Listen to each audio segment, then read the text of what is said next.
I think it was former Justice Ascuna who said it earlier today. I think he posted something and said that, if you really want to change the manual this way, maybe it can only apply prospectively.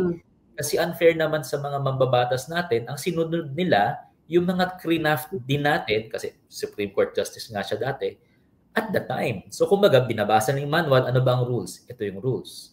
So kung magbabago yung rules in the middle of the game, so to speak, maybe apply it prospectively. So para sa akin nga kasi, parang kung ikaw din naman yung nandun, di ba? Ano ba susundin natin? Ito yung parameters. Tapos kung nagbago yung parameters, how would you be able to follow, di ba? The change of parameters that were not part of the manual yet. Di ba? So, yeah, I can commiserate why, let's say, the House is kind of confused as how to operationalize this. Di ba? Nabasa ko nga yung post kanina ni Justice Ascuna, and yun nga, sabi mo nga, he's saying na maglabas ng supplemental resolution that would say na yung impeachment complaint, that would have the effect na yung impeachment complaint laban kay VP Sara is valid kasi valid siya at the time kasi yun yung sinusunod. So meron na tuloy akong idea kung sino yung legal luminary na sinasabi nila Senator Tito Soto na nakuhaan ng idea, di ba?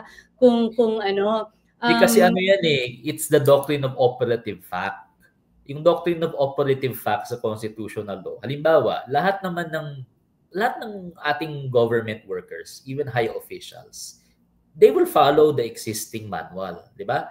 Ngayon, kung mag-pronounce ang Supreme Court na actually void yan, di ba? So, let's say for example, judge ka, di ba? Tapos biglang sinabi na yung appointment mo, naka-warrant ako, tapos void. Does that mean lahat ng pinirmahan mong desisyon void na din? The doctrine of operative fact simply says na since hindi pa naman natin alam before nag-decide yung korte na void yan, lahat ng ginawa mo up to that point will be valid. Kasi otherwise, uungkatin natin lahat. So, it's an operative fact in a way na parang the House was following an existing manual, right? As retired Justice Ascuna is saying. So maybe, yeah, I think that what he's saying is has a lot of weight as well. So should the House prosecutors really want to pursue this, you think yung suggestion ni Justice Ascuna would be the way to go, o meron pa ba silang remedy na pwedeng gawin kung gusto talaga nilang i-push to? Well, the first legal remedy is to file a motion for reconsideration, di ba? Because they are allowed to do that.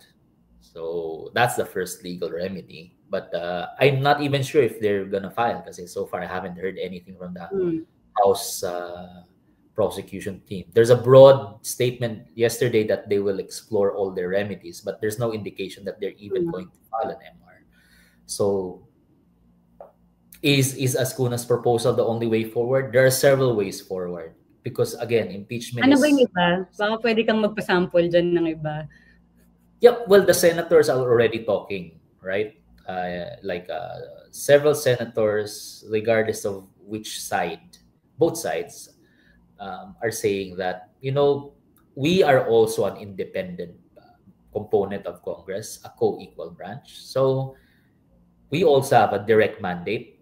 Yung impeachment, to act as an impeachment court is our sole power. So are we bound automatically by this? So nag-uusap din sila about that di ba? So again, prerogative nila yan kasi parang what are you gonna do, right?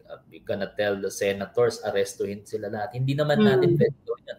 Legislators yan It's if they believe it's within their prerogative mandate to proceed, who's gonna stop them?